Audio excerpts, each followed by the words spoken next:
Sorcerer, you can have a Shadow Doggo, meaning you also get Scratch's Ball. You can have 2 Doggos to assist the fight. I didn't know Scratch could assist you in the fight. Wait, wasn't summoning Scratch like a cooldown ability or something? He wasn't like a perma-pet, I don't think.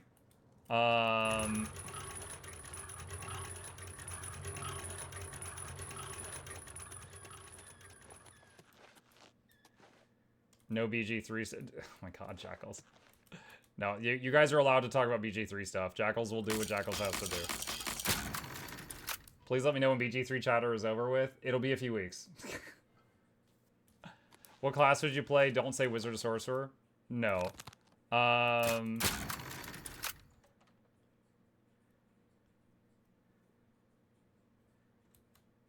on a second.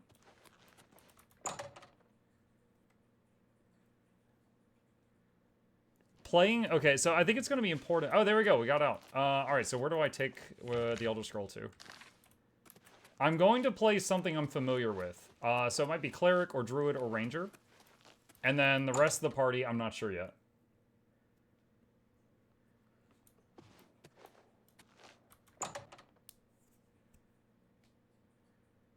However, subclasses, I have no idea.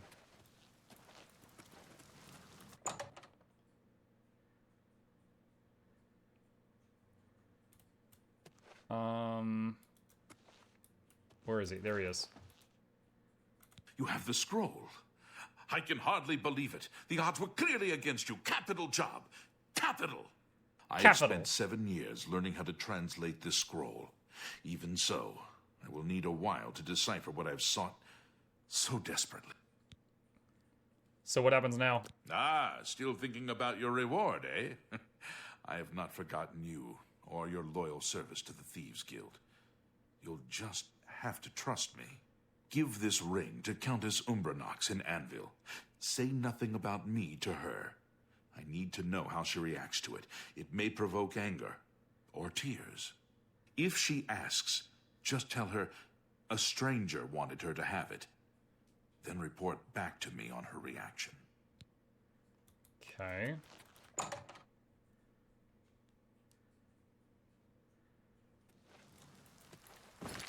Umbranox. Hold on. Map. Castle Anvil. If you choose Ranger, they can summon bees, moths, or jellyfish. We'll see. Yeah, we'll see.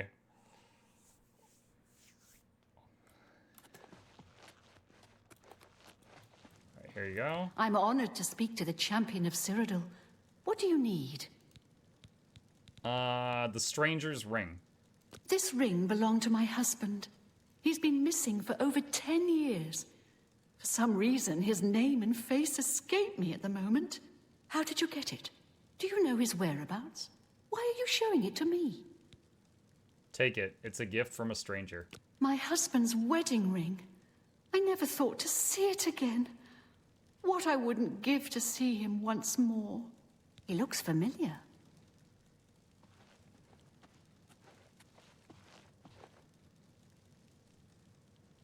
By the power of the Elder Scrolls, I name Emmer Deriloth as the true thief of Nocturnal's cow. You're the Grey Fox? I've been betrayed. I am the Grey Fox, but you have not been betrayed. But... I am also your missing husband, Corvus. Corvus? Is it really you? 10 years I've waited for word from you. Why did you hide from me? 10 years ago, I inherited this cowl from the former guildmaster of the Thieves Guild. I became the new guildmaster, but I also received its curse. Whoever wears Nocturnal's cowl shall have his name stricken from history. Once I donned the cowl, no one in all of Tamriel could recognize me. With the cowl, I became the Grey Fox. Without it, I was a stranger, even to you. You mean you were unable to return? I've stood right next to you, and you didn't even know it. I cried out to you, "Here I am! It's me, Corvus!" But you just looked at me, confused. You have broken my heart for a second time. I cannot let the infamous criminal mastermind, the Grey Fox, become the Count of Anvil. If you try to announce yourself as Corvus, I will deny you. I will deny you before the Emperor if I have to. You can't, Emperor's I dead. guessed you would say these terrible things to me. That is why I brought my friend along. From this moment forward, I renounce my life of crime forever. I'm passing the Grey Cowl of the Thieves Guild to its new guild master. The Grey Cowl is now yours. You are the new guild master of the Thieves Guild. You will find that history has been altered tonight. Such is the power of Nocturnal's curse that lifting it can alter time itself. What is different? If Emmer Derloth had not stolen Nocturnal's cowl, the Thieves Guild would never have fallen on such hard times. Because of the curse, he was unable to operate in the normal world of business and society. He could only act as the Guild's figurehead. That has been undone. If you go to the Imperial City, you will find that the Thieves Guild has a guild hall on the site of the ruins of Derloth.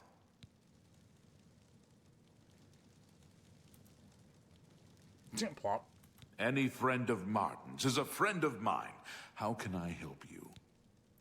So, was he about the Thieves Guild? What do you want to know? The Doyen, Okay. Shadow Hide. So, a couple of interesting things about this chat is I think that earlier when we had a stranger do the forging of that document, I think that was him at the time. Also, you remember Hieronymus Lex, the captain of the guard, then he was like, yo, this guy's been bugging the Thieves Guild forever. We're going to get him reassigned to another location. And we sent him here. So now this guy's going to become the Count of Anvil, and his old arch nemesis is going to be his bodyguard, and the guy won't know. All right, let's go and see the new Thieves Guild Guild Hall. History was rewritten. I should go see the new Thieves Guild Hall in the Imperial City waterfront. The Grey Fox, or Count Corvus as he is now known, told me I get to run the place. All right.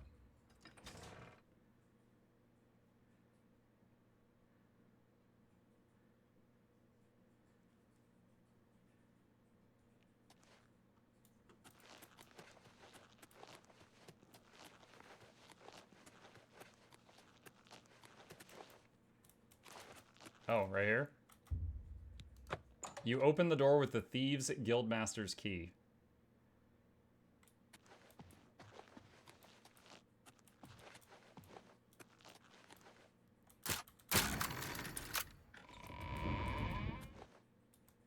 Bunch of lockpicks. Derloth's house.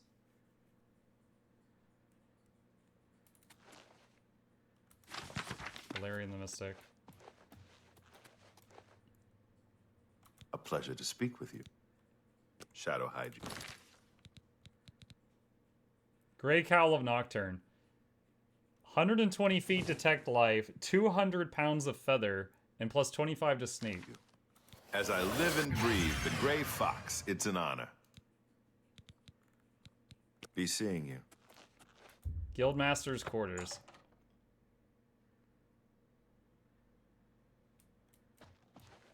Sevilla's stone. There's that thing he used to peek around. Transfer orders. Hieronymus Lex's orders. The tax records from the other quest we did. A book that increases lockpicking. An hourglass that looks very similar to the Sands of Time that we messed with in the castle. There's a lot of throwbacks here. Yeah, he said we had a guild hall. Oh, there's... Armand's the only person here. Does Armand have it? Because, like... Is there anything... You're the Grey Fox. As I live and... Take care. Interesting. So the Fighters Guild, you still stop by each month and run the place. The Mages Guild, you're the Archmage, but then you get like the box that multiplies reagents and stuff. The Gladiator Coliseum, you can go and each week fight Minotaur Lords, which is handy for like getting Grand Soul Gems and stuff. Hold hold on. There's fighter, mage, assassin, thief, gladiator. Yeah. So this is the only one, I think, where after you become the leader, you don't do anything. Like, there's a guild hall that only has Armand in it, and he has nothing new to say to me. He does react differently based on whether or not you have the Cowl of Nocturnal, but that's it. Okay. Mages don't do anything either, but you got... The mage thing is you got access to the box that duplicates ingredients. The Thieves Guild is the only one that you appear to get nothing. Like, no endgame thing. Other than the cowl. You get the hat. Don't go outside of the cowl on. Yeah, I know. I remember the guards will, like, chase you down and stuff. Alright. Cool. Okay, which one did you like the most? Ooh, let me think about it. So the Gladiator Arena was just, you know, unga bunga fun, right? It was just fight, and then the quest for the Grey Prince that, you know, makes him sad, and then continue on. It was kind of funny that in one of the fights, it told me I killed an innocent. It was when I fought the 3 Argonian prisoners. It said I killed an innocent, which is why I got recruited to the Dark Brotherhood. And all I was doing was fighting the arena. It was a bug that the Dark Brotherhood recruited me at that time. So there wasn't a lot like lore there, but it was very fun. The Fighters Guild, you know, like half of it was just build up and kind of setting the pace of the, you know, how the guild works and stuff. And then the second half was the whole his sap thing, which was really cool. I remembered that from, you know, 20 years ago. The whole thing where you go back to the village where you killed all the goblins and then you just find dead people. And you realize that while you were coked out of your mind on hissed sap, you killed people and goblins both. And it was just like, oh my god. And, you know, like what a weight that was. So that was a, you know, really cool bit of storytelling. The Mage Guild thing... I love magic in the game, but the Mage Guild story was kind of lame. They were like, yeah, we outlaw necromancy, and all of them summon zombies in combat. It's just like, really? Are you sure you outlawed necromancy? Are you sure? You know, and then so the whole thing with the mages and like Manny Marco or stuff like that, that was kind of stupid. So it's like, getting the commendations was cool. Yeah. So like I agree with that. Yeah, the first half was a bunch of interesting small stories, and then the second half where it all came together was terrible. it was not great. And also the fact that they give you they're like, hey, get these 2 big magical artifacts, which was a helmet and amulet. And the amulet was insane. And then after you finish the whole quest line, they give you back the helm, and they don't give you back the amulet, and it just vanishes. It should be, there's a spot where it's supposed to be and it's not there. I don't know if that's a remaster bug or if it's just like it was that way, but that was a tease. Like, it actually made me want to not finish the mage storyline to keep the amulet. So it kind of sucks that it filled me with regret there. Okay, so the Thieves Guild, very cool storytelling. The ending, like, I think the Thieves Guild Hall needs to have more people walking around in there, not just Armand. And then also there needs to be some kind of interaction with like, oh yeah, stop by once a week, give us orders, like the Fighters Guild one does. Because it feels pointless being the guild leader because no one recognizes you as the guild leader. That's it.